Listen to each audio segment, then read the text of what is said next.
Hi everybody and welcome back to the KK Zone. As always, I am Kara Kaufman and I am coming at you on Friday. What day is it anymore? The days all blend.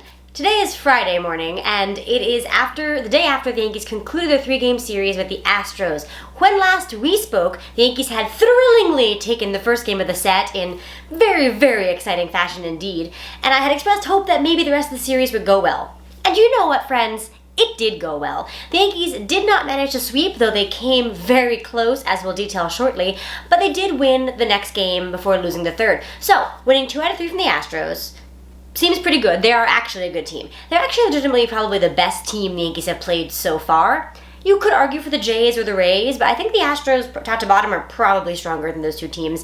So this was a great test for the Yankees, and I think they passed it. Yeah. Plus, and look at this homestand so far. They swept the Tigers, and then they won 2 out of 3 from the Astros. So 5-1 the last 6 games seems pretty good to me. So I am happy. Obviously, I'd be happier if they'd swept the Astros out of town, but that's hard to do. So, you know, those days happen. And on that note, why don't we go ahead and just recap these 2 games right now, get it out of the way. I can tell you exactly what went down. I will give myself 3 minutes to get these 2 games done. Good luck to me. Ready, set, go. All right, Wednesday night, it was raining. This happens all the time and it boggles my mind. It stops raining, the day's been kind of gross, they start playing the game, the second first pitch happens, rain. And it was pretty intense rain. It was not like a tiny mist. So that was kind of rough for the first, hour of the game, and I was worried, but seemed to help both pitchers as neither side could muster much offense in the early going. Jordan Montgomery overall looked really good except for one rough inning. And I gotta tell you, in that inning, yes, he did allow a couple of big, loud base hits, but he also allowed some weak contact. And he has been so good at that and just has not been very lucky with it to date. That being said, it looked like he might be out of the game early on because he was struggling, but then he pulled it together and managed to complete 6 innings, which I call a good job. So, 6 innings, 3 runs, we call it a quality start and move on with our day. Now, much like the previous game, the Yankees were tied late and they had to come up with some late offense. Speaking of offense, though, you must talk about Giancarlo Stanton, who is out of his goddamn mind. That man is hitting everything. He was 4 for 5 in Wednesday's game, including a big home run. I can't even imagine being on that planet right now, but wherever it is, I hope he's having a lovely time on Planet Exit Velo. Jeez Louise, he is really smoking the ball. That's really fun to watch. Also, Aaron Hicks, who's been kind of struggling lately. Well, I don't know, maybe it's turning around a little bit. He hit a home run in Wednesday's game, which was big for him, and he also had another hit in addition to that multi-hit game. And in Thursday's game, getting ahead of myself, he went 3 for 3 with a walk. So that is a great sign for Aaron Hicks. Thumbs up to Hicksy. The bullpen continues to be great. It was Sessa, Peralta, Loizaga, and Chapman on Wednesday night. Chapman, I think that's just the face I will make every time he pitches lately because he looks so good. This is the best he looked as a Yankee. How fun is that? I hope he can keep it up because damn, that's a great weapon to have at the end of your bullpen. And the last thing I have to say here is there was some more good defense. This has been happening in his homestand, and boy, is that good to watch. There was a play when Montgomery was in trouble where the Astros were about to score another run on a single to left field. And Brett Gardner, with the accurate relay to Gio Urshela, who then threw a bullet home to Gary, who blocked the plate perfectly and tagged out villain Carlos Correa. Gorgeous play, love to see it. Yankees ended up winning the game 6-3. That was very satisfying. Yay! And then Thursday was an afternoon game with Garrett Cole on the mound. You had to think it would go well. Well, guess what, guys? Garrett Cole was great. He pitched 7 strong innings, 2 runs, both solo home runs from Yordan Alvarez. Gosh darn it, that kid is good. He's a lefty, and he hit some pretty not terrible pitches out of the ballpark. Twice. Same location, inner half. Probably don't pitch him there anymore. Anyway, that was good for Garrett Cole. Not a lot of strikeouts, but also, again, no walks. He's looked fantastic. But then it had to happen. The bullpen's been so good, they were going to have to blow a game, and that was yesterday's game. The bullpen just came in and imploded. Yankees only managed to score 3 runs to that point, so they had a 3-2 lead, and it didn't last. Chad Green gave up a big 3-run homer to Altuve, which the ball was like at Altuve's chin, and he managed to hit it out. So these days are going to happen. On balance, a great 2 games for the Yankees. I got to pretty much everything there. My only wrap up on Thursday's game is that Justin Wilson also allowed a homer and didn't look great. It seems like Boone doesn't trust him a great deal, which I understand, but kind of catch-22, right? I mean, he's not pitching because you don't trust him, but then he's rusty because he's not pitching. I wouldn't put him in any big situations. He's a little scary right now to me. Anyway, he basically put the game out of reach after Chad Green's issues. Gleyber Torres had the moment of the day. Gleyber Torres singled. Great. On first base, fantastic. Next man up, Aaron Hicks, hits what looks like probably maybe could have been at least a fielder's choice, if not double play, to the second baseman. And, there was kind of a bobble with the ball, so it ended up being everybody's safe. So infield single for Hicks. He's fast. That's fine. However, watching this unfold in real time, Gleyber got to second.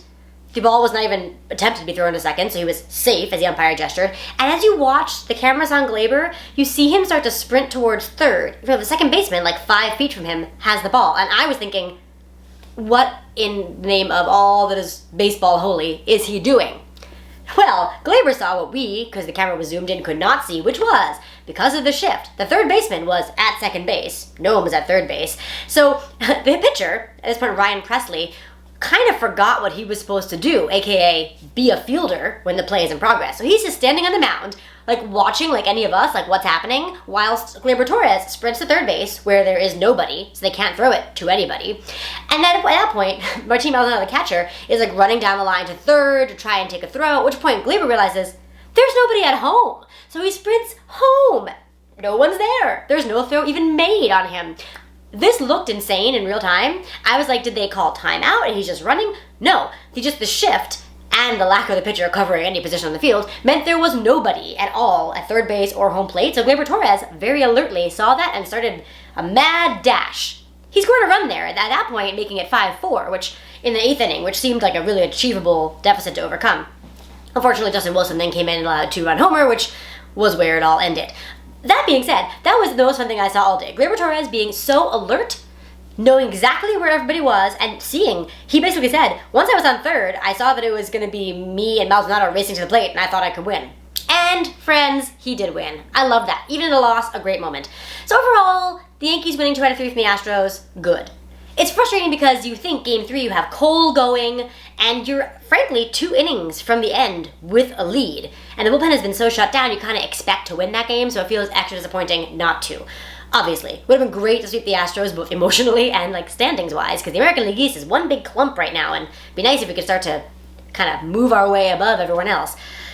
Oh well, problems for a different day, like maybe today. But in any case, it was disappointing to lose that game, but bigger picture, so far, it was a good series. The Yankees played much better baseball, and the thing that let them down in the final game was the thing that's been generally very good. So I'm not overly worried about it.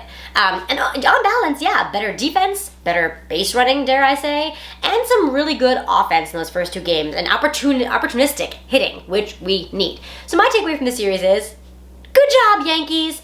Now we gotta keep it going. You know I hate being the bearer of bad news, but I will have to give you a whiteboard of doom. Well, we were at 4 days, and now we're back down to 2. As we said, Rougned Odor had a really rough collision at home plate the other day. Turns out not as bad as it first looked when he couldn't put weight on it. He walked off, he was moving around okay, but yeah, he ended up with a knee sprain, hardly surprising. He's on the 10-day IL. We'll see. I suspect it'll be a little longer than 10 days, but it does sound like he'll play again this year, which I guess is good news for the Yankees. He has some very clutch moments, that's for sure. So, in any case, wish him a speedy recovery. Rougned Odor, feel better. Having watched that collision in real time with Odor and Maldonado at the plate, I am frankly thrilled that it's not worse, both for Odor's sake and for the Yankees' sake, because do I kind of wish they would just call up Andujar and play him instead of Odor? Yes, viewer, I do wish that, but I don't get to make that call, and Odor, in his defense, has come up with some extremely clutch hits for the Yanks and played decently at second base. So I hope he does come back. It sounds like, what looked like it could have possibly been a season-ending injury, looks like it's not going to be that bad after all. So I expect we will see Odor again, which is good news all around. Also, I should note that in addition to losing the game on Thursday, the Yankees had a little bit of a scare. Gio Urshela had to come out of the game with what we found out was also a knee issue. He made a diving play and an errant throw, and either on the dive or the throw, he may have tweaked something in there. So he went for MRIs today, Friday, and word has come down, nothing official. But rumor, I guess, has come down that he's not going on the IL, fingers crossed. But I got my earlier wish, and Miguel Andujar sounds like he's headed to the Bronx because the Yankees were already playing short on the bench. So if Urshela is at least hurt enough not to play tonight, which I assume, then they're going to have at least one more person on the bench, and if that person is Miggy Two Bags, let's see it. Helicopter swing coming in for a landing in the Bronx. And the other thing that happened in yesterday's game was Aaron Hicks pulled up a little bit at first base after that exciting Glaber dash RBI single. It looked like he was stretching out his legs, but there was no one on the bench to put in the game. So he had to go out and play center field in the 9th inning when he looked like he could kind of not really walk that well, which was A, scary because yikes, we need Aaron Hicks to be healthy, and B, like, uh-oh, what if balls hit to him? It wasn't. He was okay. We found out it was cramping, which, whew, okay, cramping is not a problem. The other problem, though, of course, is that the Yankees had put Brett Gardner in to play defense for Clint Frazier right before this happened, so that didn't work out well. And they replaced Odor, who on the injured list, with a pitcher, which, okay, so the bench did not have any outfielders on it. And Urshela went out, so Wade had to come in, which left Gary Sanchez on the bench. Fun fact, Gary Sanchez when he was a kid, he started out playing left field because he idolized Manny Ramirez and wanted to play left field like him. So that's cute. That being said, that hasn't happened since he was 10 years old. So I'm not sure I want to put him out there, but I did have the fleeting thought, wouldn't it be kind of hilarious if they had to put Gary Sanchez in the outfield? And no, they wouldn't do that. They probably put him at first base and put Mike Ford in the outfield. But anyway, I digress. Point being, sounds like the Yankees probably dodged a bullet with Urshela and definitely with Hicks. So, whew, I'm kind of looking forward to seeing Miggy tonight. Maybe he'll be in the lineup. I know I am beating a drum about how good Garrett Cole is, but come on, y'all, how good is Garrett Cole? It is so fun to watch him, even against this extremely tough Astros lineup where he went to a couple more 3-ball counts than I think we're used to. He still ultimately went 7 innings and allowed 2 solo homers, which I think you take that any day of the week. He looked really good. He went really deep. What more do you want? Well, here's something else. Over the past 4 games, Garrett Cole became the first pitcher ever in American League history to have 35 or more strikeouts while also having 0 walks and allowing 5 earned runs or fewer over that span. That's bonkers! He has been that good. So I just have to say, it's a treat to watch him. Every time out, he may not be perfect, but he is excellent. How lucky are we to have him? I'm just going to keep saying that because I feel extremely lucky to watch him every 5 days, and I felt that way yesterday until he came out of the game and we lost. But you know what? Garrett Cole, he's great. We do have some non-Yankees news at this end of this week. It has been kind of crazy. The first one is one that the other day on Wednesday, John Means, young Orioles pitcher, pitched a no-hitter. So first of all, it's the 3rd no-hitter of the season already, and it is only early May, which kind of feels like a lot. I don't know, offense is kind of down around the league, so there's that. But I want to talk about John Means because he is good. We have seen him a lot in the past couple of years, so we know he is very good at pitching. This was a great moment for him, a great moment for the Orioles, and if you kind of look around at what the Orioles beat writers are saying about this, it might be the best pitching performance ever by an Oriole starter. Ever. That's crazy for a very old franchise. He had, so the no-hitter only was not a perfect game because there was a dropped 3rd strike that got past the catcher, allowing him to reach base. So think about that. The only mistake that John Means made was throwing a pitch so nasty that a hitter swung through it and the catcher could not keep a grip on it. So truly, he was inches away from a perfect game, which is incredibly rare. And he struck out, I think I'm right here. It was a career high tying 12, which is a lot. No walks, and he looked just completely dominant. There weren't even very many close shaves with hits. So, and he was playing facing a Mariners team, which has been kind of up and down, but mostly pretty good in the early going. So by game score, which is something that the stats people assign to a pitching performance, he had a 99. That's out of 100, which means it was about almost as perfect as you can get pitching a game. And wow, just so many congratulations to John Means. What a cool story. And for the Orioles, what a fantastic moment. The Orioles are hanging in there with everybody else in the mediocrity that is currently the lump of the American League East. Some will emerge. It probably won't be the Orioles, but John Means is looking more and more like a piece that's going to stay with them and be a possible ace for them as they continue to work back towards contention. So that is awesome and just fun to see guys succeed. He was so happy. His brother was so happy. The whole team was jumping up and down like little puppy dogs, very excited. And you know what?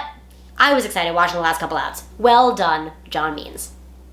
And now from a young star on the rise to a former star somewhat on the fall, as it were, Albert Pujols. When I think of Albert Pujols, I think of an incredibly feared Cardinals hitter. Just a terrorizing National League pitching, being intentionally walked a lot of the time, driving in a gajillion runs, and being just the face of that franchise. Well, that franchise didn't re-sign him when he became a free agent, and he ended up with the Angels, and They signed him to a massive 10-year contract, which, suffice to say, has not been great for them, value-wise. He had some okay years, even a good year or two, but no truly great years on the tail end. As you'd expect, he's 41 years old, has been not so productive.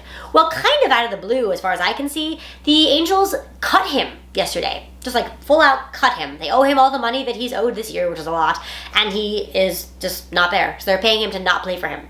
Kind of like the Rangers did for Odor before the Yankees signed him. But for the Angels, they've got some exciting talent there, obviously. Mike Trout plays for them. Shohei Ohtani plays for them. Gah! So they're trying to really make a push, and Pujols not really pulling his weight. That being said, I understand it from the Angels' perspective, but it is so sad just to watch an icon like that be unceremoniously dumped. It's happened before, but usually there's a little bit better collaboration between teams and players, and it becomes kind of a nice moment, whereas this news dropped yesterday morning, and then the Angels had a game that night with no mention, and it's because apparently Pujols wants to keep playing, and the Angels don't think that's really going to happen, and they couldn't do a whole send-off thing like they did for A-Rod when he retired in the middle of the season, because Pujols isn't trying to retire. So first of all, congratulations to Pujols on a great career if he doesn't sign somewhere else. But if he does sign somewhere else, where will that be and what will happen? Very interesting to watch. In any case, I'm sad that he was just kind of shunted off to the side after all the amazing things he's done over the course of his many years playing. But we'll see where the Angels go, and we'll see where Albert Pujols goes following this news. All right, for my fun item of the day, I have to go back to the Yankees, and it's Clint Frazier. So Clint Frazier has struggled this year. He has not been great at the plate. He's had some moments in the field, although he's picking that up lately. Like everyone else, his defense has vastly improved over the past couple of weeks. Love to see it. But Clint Frazier has not gotten as much playing time as I think he might need to get himself rounded into shape. But when he does play, he makes the most of it. And by that I mean he makes the most of it by making friends. So it's New York City. We have a lot of stars here. They come see baseball games, especially Yankees games, because come on, it's the Yankees. So on Friday of last week, Ryan Reynolds and Blake Lively were at the game, and somehow, at some point when he wasn't playing, Clint Frazier gave them both hats that he signed. Was pretty cute. This is what Ryan Reynolds said about it, very adorable. So Frazier made some fans for life there. And then I noticed watching the game yesterday on Thursday, I saw Clint Frazier chatting with someone in the stands and throwing him a ball, and I was like, that guy looks like Spike Lee. Hey, it was Spike Lee. Check this out. That's Frazier, that's Spike Lee, and that's the ball that Frazier threw him. So clearly, Frazier knows how to make friends and fans, which is give them free game-used stuff. Everyone loves that. Now, see, I'm already a fan, Clint, but if you want to find me at a Yankees game I'm going to and give me something, then I will probably wear around a Frazier t-shirt or something and really, really, really sing your praises more than I already am. Of course, I'm not famous, so it doesn't matter, but just saying, I'm here for the free stuff, and I think Clint Frazier's great already. So, good job, Red Thunder, bringing that thunder to some very happy celebrity fans. Well, it's the end of my thoughts for the day, which means it is the beginning of haikus. I've got two for these two games. The first one from Wednesday evening's win was as such. Not even the rain can cool off Stanton right now. Also, Chapman. Wow. Yeah, those two have been bonkers to watch. Both of them are just video games right now. You just push a button and they hit a mammoth homer or throw a diving splitter and get a batter to wave uselessly at it. It's really fun. So that was my takeaway. Despite playing in scary rainy conditions, Stanton was incredible, and coming at the end of the game, Chapman was shut down. Love to see it. All right, and then from yesterday's loss, it happens sometimes. So here we go. At some point, the pen was going to give up runs. Today was that day. Yeah, I mean, obviously you want to win, especially beat the Astros. We know we all have a lot of feelings about the Astros. It's been fun to sweep them, but your bullpen is never going to be perfect, and sometimes they're going to just blow a game. It happens to literally every team every season, and they haven't really done that yet. So today, or yesterday at this point, was that day, and I can't be too mad. They just got to pick it up tomorrow and give us another stellar relief outing. And I think they will. They've shown that they have that capability, so I'm optimistic. And to sing us off, the lyrics of Oscar Hammerstein III from South Pacific. It is, fearlessly, I'll face them and argue their doubts away.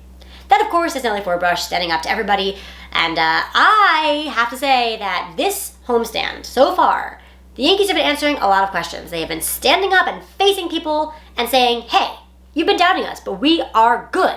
And you know what? They look good. They lost a game, sure, but they also won 5 before that, and they were in a position to win the 6th one as well, against good opposition, these last couple. So that makes me say, stand there fearlessly on your little flat feet and say, bonus quote there from the same show, yeah, we can do it. So I'm enjoying this. I'm really hoping those vibes continue. Yankees have 3 more games in this homestand starting tonight, Friday night. We got a weekend series against the Washington Nationals, who literally won the World Series 2 years ago, and since then have been like, ugh. So we'll see what's happening with them, and we'll see if the Yankees can continue their hot ways and beat these Nats. I hope that they can. I hope they are excellent games all around that we all enjoy watching, and most of all, of course, I hope the Yankees come away with a win, and we all have fun watching them do it. We'll talk all about it as they happen, but until then, as always, go Yanks!